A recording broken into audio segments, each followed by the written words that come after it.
Start. Hello भाइयों, welcome to digital fraud fighter new video. कैसे हो आप सब? उम्मीद करता हूँ कि आप सभी बहुत बढ़िया होंगे।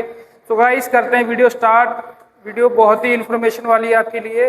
तो मल्टीपल्स क्या होता है कि मल्टीपल्स टाइम में आपने जैसे 91 क्लब ऐप में या फिर किसी और एप्लीकेशंस में आपने इन्वेस्टमेंट की होती है, तो किसी ने वन बैंक अकाउंट से जो है उसमें इन्वेस्टमेंट की होती है, किसी ने मल्टीपल बैंक में उसमें यूज़ किया होता है। अब मल्टीपल बैंक में क्या होता है, उसमें चाहे आपकी SBI बैंक हो, पंजाब नेशनल बैंक हो, एक्सिस बैंक हो, तो आपने जो है उनमें से पेमेंट की होती है, ठीक है।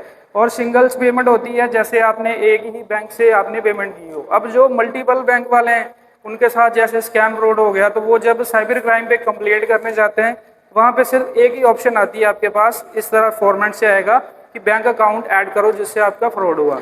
बट अगर आपके साथ 3-4 बैंक अकाउंट का फ्रॉड हुआ होगा, तो आप 3-4 बैंक का उसमें कैसे लगाओगे अकाउंट? तो ये बात सोचने वाली है ना।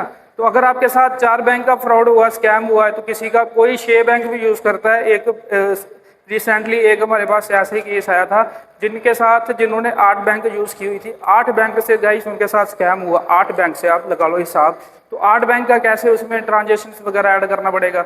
अब क्या हुआ, अब किसी भाई के साथ मेरे पास आज ही मैसेज आया था, इसीलिए मुझे वीडियो बनानी पड़ी इस टॉपिक पे, कि उनके साथ 2 बैंक से उनके ना फ्रॉड हुआ था। एक पंजाब नेशनल बैंक थी, एक एक्सिस बैंक थी। अब उन्होंने खुद क्या किया, खुद उन्होंने कंप्लेंट की वहाँ पे साइबर क्राइम पे। चलो अच्छी बात है कि उनको नॉलेज थी, उन्होंने कंप्लेंट फाइल की। तो उन्होंने सोचा कि चलो मैं अपना एक अकाउंट डाल देता हूँ, स्क्रीनशॉट से मैं दोनों अटैच कर देता हूँ। बट उन्होंने जैसे ही वहाँ पे अपनी कंप्लेंट सबमिट कर दी एक बैंक की, तो उन्होंने जैसे फाइल कर दी OTP वगैरह डाल के, अपनी ID डाल के, तो उनके पास एक मेल आती है साइबर क्राइम की तरफ से कि आपने तो जहाँ पे स्क्रीनशॉट्स डाले हैं कि आपने बताया कि आपके साथ 20,000 का फ्रॉड हुआ है, ठीक है। बट यहाँ पे शो तो मतलब कम हो रहा है, अमाउंट कम आ रहा है, सिर्फ और सिर्फ एक ही बैंक का आ रहा है। तो साइबर क्राइम में उन्होंने क्या किया, उस पर जो है रिप्लाई मांगा कि आप हमें रिप्लाई दो, आप हमें स्क्रीनशॉट्स वगैरह सारी ट्रांजेक्शन दूसरी बैंक के भी स्टेटमेंट्स आप प्रोवाइड करो।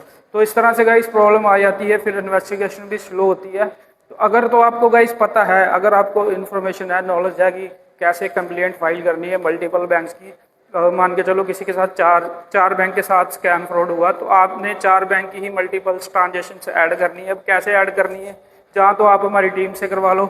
आपका प्रॉपर एक शीट्स बनेगी, एक्सेल शीट्स बनती है जिसमें सारी ट्रांजेक्शन ऐड की जाती है। आपका अकाउंट नंबर, फिर UTR नंबर, फिर ट्रांजेक्शन ID, फिर जहाँ से आप जहाँ जिसको पेमेंट भेजी है पे नेम, तो वो भी बहुत इंपॉर्टेंट होता है। टाइमिंग बहुत इंपॉर्टेंट होती है। सारी की सारी डिटेल्स उसमें जो है डालनी पड़ती है, तब जाके इन्वेस्टिगेशन जो है स्टार्ट होती है। तो यही वीडियो थी आज की गाइड। वीडियो अच्छी लगे तो लाइक कर देना, चैनल को सब्सक्राइब कर लेना। मैं मिलता हूँ आपको नेक्स्ट वीडियो में, तब तक के लिए बाय, टेक केयर।